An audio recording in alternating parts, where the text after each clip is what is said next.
The room is dark, save for the flickering glow of the fire.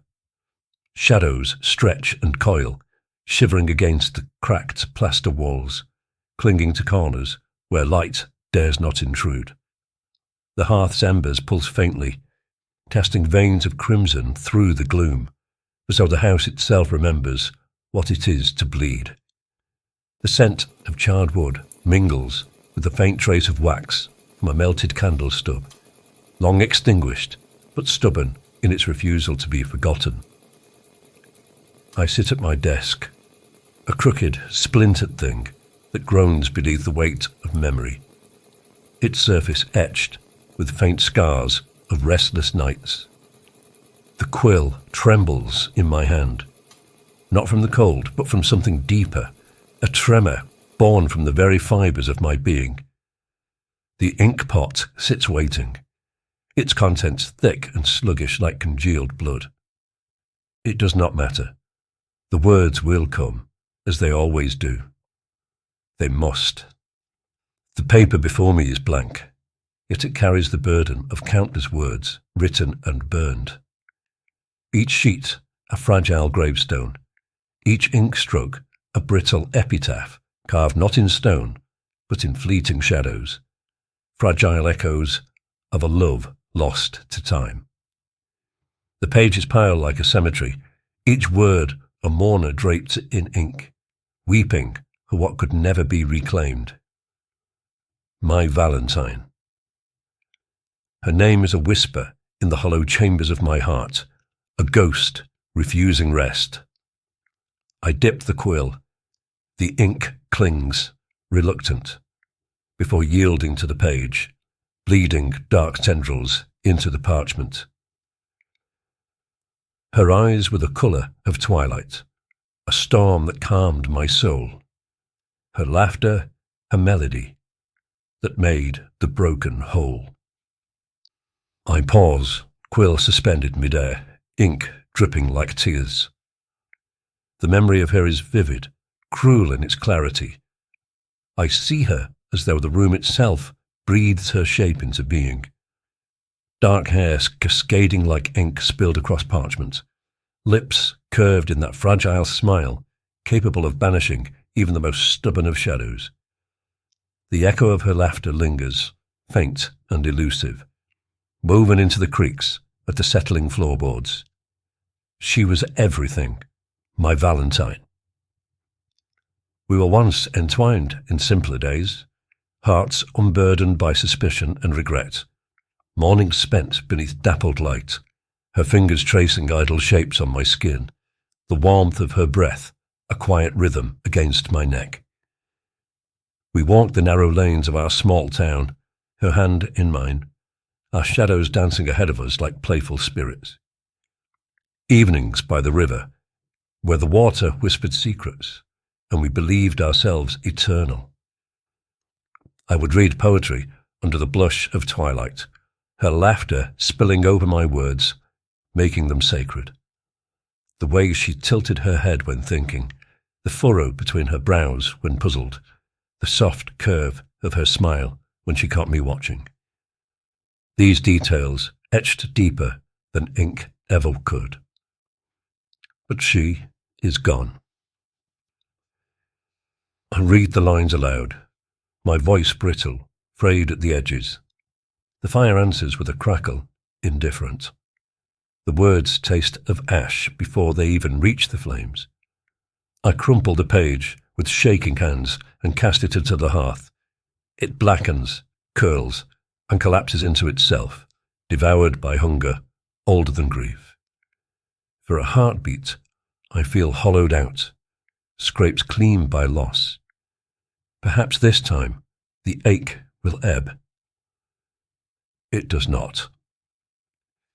The quill stirs again, dragged by fingers more phantom than flesh, as though possessed by a force that will not be denied. She thought me false, a traitor to her heart. But how could she not see? She was my every part. The ink bleeds deeper with these words. Memory slices, glass splinters beneath the skin, fine, invisible, but unbearably deep. I recall her gaze, once soft, turned hard as winter, clouded by whispers spun from envy and malice. She believed them.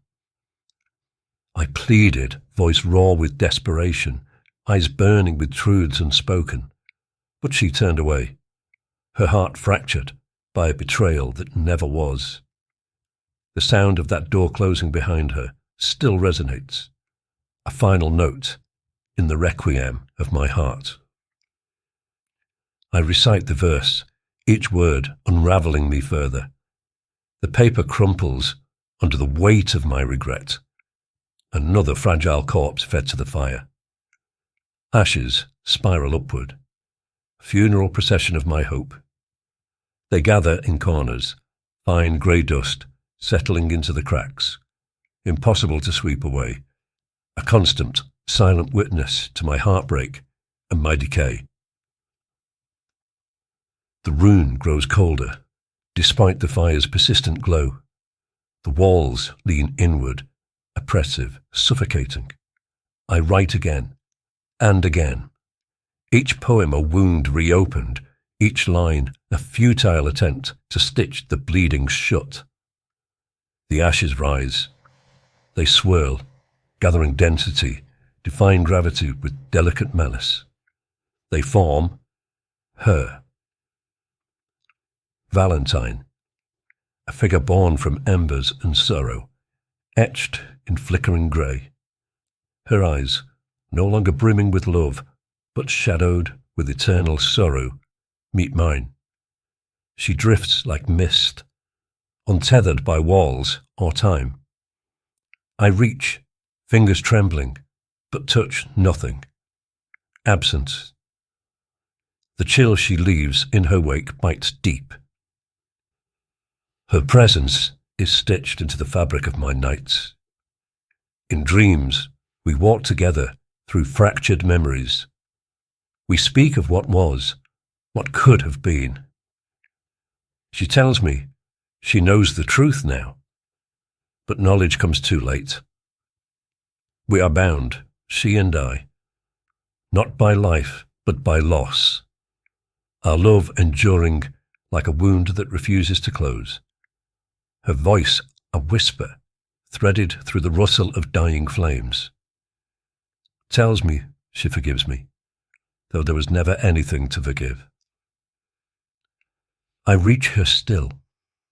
I speak to her in the fragile hours of her sleep, threading my words into the tapestry of her dreams.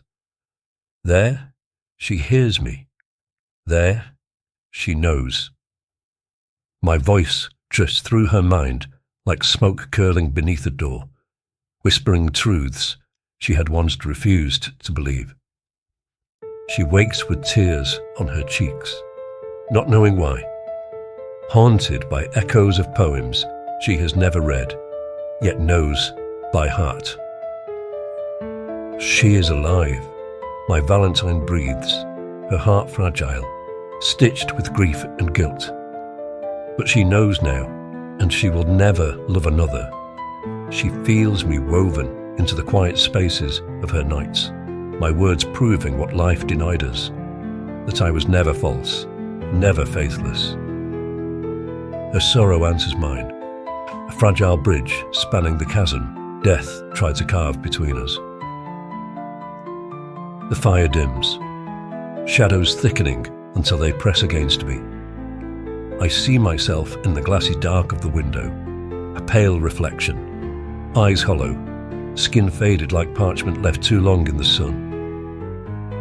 I am not among the living. I see that now. My life ended the day she left me, unable to inhabit a world absent of her breath, her voice, her warmth. My body unravelled, but my being joined with hers. My death condemning me to this sweet torment of heartbreak here in this room, with parchment, quill, and ink. And I write. My quill etches confessions into brittle sheets destined for flame. The ashes are my audience, my companion ghosts. I wait tethered to this endless dusk between worlds.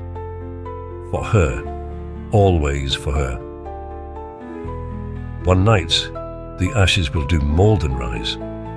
They will gather, dense enough to hold her shape, her warmth, dense enough to whisper my name with her voice, to cradle the hollow of my absence.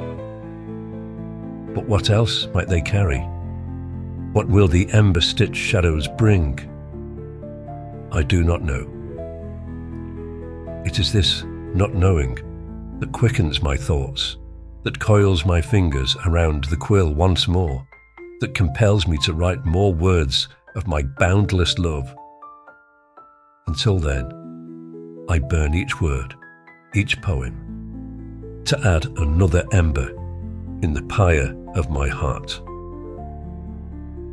For my Valentine, always.